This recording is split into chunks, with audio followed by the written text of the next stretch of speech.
भाइयों, इस क्रिसमस से जुड़े भारत में ईसाइयों पर हुए हमलों की बात करूं तो एक बात मैं साफ साफ कहता हूं। 2026 का वो साल ग्लोबल एंटी इंडिया और एंटी मोदी ट्रेंड में बदल गया। इंटरनेशनल मीडिया ने इसे इतने अविश्वसनीय तरीके से लिखा जैसे कुछ और ही हो गया हो। न्यूयॉर्क टाइम्स ने तो अपने पेपर की आधी पेज को राइट विंग एक्सट्रीमिज्म में इंडिया को रीशेपिंग जैसे टाइटल से भर दिया और नरेंद्र मोदी को डायरेक्ट टारगेट किया। आरएसएस पर भी 2-3 इन्वेस्टिगेटिव आर्टिकल्स लिख डाले। मैंने पहले एक वीडियो में इस बारे में बात की थी और लेफ्ट इंडियन मीडिया ने भी इसे उठाना शुरू कर दिया। मतलब सबसे बुरा समय आ गया।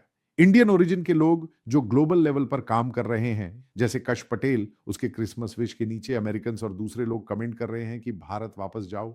आप जानते हैं, ट्रंप एडमिनिस्ट्रेशन में इंडियन ओरिजिन के लोग थे, उन्हें लेफ्ट एंड राइट दोनों अटैक कर रहे हैं सोशल मीडिया पर, साइबर अटैक्स की तरह भयानक। पिछले 10 सालों में ऐसा कुछ नहीं हुआ भारत या इंडियंस के खिलाफ। नरेंद्र मोदी ने दुनिया घूमकर भारत के लिए जो बड़ा नाम कमाया, ग्लोबल एक्सेप्टेंस दिया। पहले तो कई लोगों को इंडियन कहने में शर्म आती थी, लेकिन अब प्राउड टू बी इंडियन हो गया। ये बीजेपी और मोदी सरकार की वजह से हुआ, कोई शक नहीं।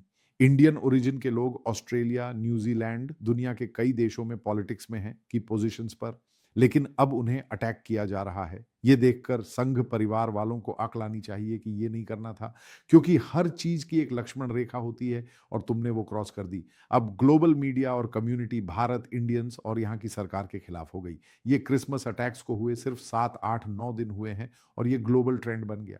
सोचो, कई फैक्टर्स हैं। इंडियंस जहां जॉब्स कर रहे हैं ऑफिसेस में, लोग अब शक की नजर से देख रहे हैं। ये इंडियन कौन है? ये सब संघ परिवार और उनके साथियों ने किया है। भारत में सोचते हैं कोई नहीं देख रहा, लेकिन दुनिया देख रही है। हर इंडियन को ये शर्मिंदगी झेलनी पड़ेगी। विदेश में जॉब करने वाले, पढ़ने वाले, इसका इंपैक्ट आने वाले दिनों में और बढ़ेगा। हर इंडियन को यह प्रभावित करेगा, चाहे क्रिश्चियन हो, मुस्लिम हो या हिंदू। भारत डेमोक्रेटिक सेकुलर देश है, किसी को अपनी फेथ फॉलो करने दो। ये वो पिक्चर है जो हमने दुनिया को दी थी, लेकिन अब वो पूरी तरह बदलने वाली है। ग्लोबली मोदी को जो इंटरनेशनल एक्सेप्टेंस मिला था वो खत्म हो जाएगा। ये चेन रिएक्शन है। अब डायस्पोरा को बुलाकर बड़ा इवेंट नहीं कर पाओगे, क्योंकि कई देश ये देख रहे हैं कि यहां क्या हो रहा है। प्रूफ देखो, अमेरिका में न्यूयॉर्क, पेंसिल्वेनिया, न्यू जर्सी, ये 3 स्टेट्स ट्राई स्टेट एरिया हैं। न्यू जर्सी में सबसे ज्यादा गुजराती इंडियंस हैं। पेंसिल्वेनिया में भी गुजराती हिंदू ज्यादा, न्यूयॉर्क में भी। इन 3 स्टेट्स में करीब 80 से ज्यादा टेम्पल्स हैं। हिंदू इंडियंस वहां प्रेयर करते हैं, पूजा करते हैं और अमेरिकन एक्सेप्ट करते हैं, क्योंकि वो उनकी लैंड पर है। लेकिन यहां इंडिया में क्या हो रहा है? अमेरिकन सेकुलर हैं, लेकिन उनका फाउंडेशन क्रिश्चियन है। पिलग्रिम फादर्स, थैंक्स गिविंग की हिस्ट्री देखो। रिपब्लिकन पार्टी हार्डकोर क्रिश्चियंस की है। यूरोप में कैथोलिक ज्यादा, लेकिन अमेरिका में Protestant, Southern Baptist strong. American Catholics conservative हैं। ये रिपब्लिकन्स और डेमोक्रेट्स दोनों में दिखता है। हर साल प्रेसिडेंट प्रेयर ब्रेकफास्ट करता है। व्हाइट हाउस चैपल है, वो बाहर नहीं दिखाते, लेकिन अंदर से ये है। दुनिया में सबसे ज्यादा गॉस्पेल फंडिंग अमेरिका करता है, मिशनरीज सपोर्ट करता है।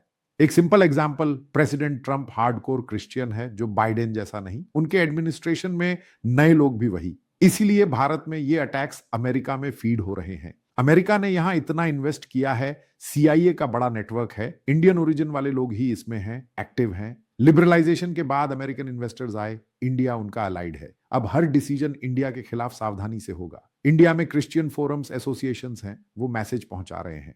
चर्च में घुसकर अटैक, जय श्री राम कहलवाना, ये क्या है? अमेरिका में रियल हिंदू सनातनी कह रहे हैं कि ये हमारे हिंदू धर्म से कोई लेना देना नहीं, क्योंकि उन्हें पता है वहां रहना है। ऐसे इंसिडेंट्स जारी रहे तो अमेरिका ही नहीं, दुनिया के कई देशों में इंडियंस प्रभावित होंगे। अमेरिकन पॉलिसी, रिलीजन उनके लिए बड़ा है, क्रिश्चियनिटी को वो छोड़ते नहीं। इसलिए मीडिया ने इतना अटैक किया। ऑन ऑपरेशन सिंधु से ज्यादा इंपॉर्टेंस दिया, क्योंकि ये डेमोलिश का चांस है मोदी को। मल्टीपल फैक्टर्स हैं, गेम प्लान है। पहले कभी ऐसे अटैक्स नहीं हुए माइनॉरिटीज पर। बीफ इश्यू स्पेसिफिक प्लेसेस में था, लेकिन ये वाइड है। हाल ही में तिरुवनंतपुरम में सुधीर नाम के सीएसआई फादर को क्रिसमस प्रोग्राम से पुलिस ने पकड़ा। State sponsored attack.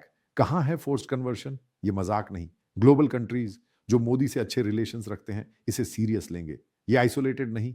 International forums में इंडिया आइसोलेट होगा। हर इंडियन को प्रॉब्लम होगा, जॉब, बिजनेस में। ग्लोबल मीडिया ने इतना अटैक किया आरएसएस पर, मोदी को गॉडफादर कहकर, reshaping India to Hindu nation. New York Times का रिपोर्ट ग्लोबली एक्सेप्टेड है। 2026 में मोदी ने इंडिया को जितना ऊपर लाया, ये प्रॉब्लम्स उससे 4 गुना नीचे ले गए।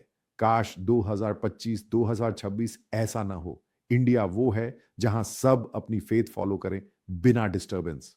ये डैमेज इंडिया के इमेज को हुआ है, कोई शक नहीं। जवाबदेही संघ परिवार की है, उन्हें जवाब देना पड़ेगा। आप सभी को हैप्पी न्यू ईयर।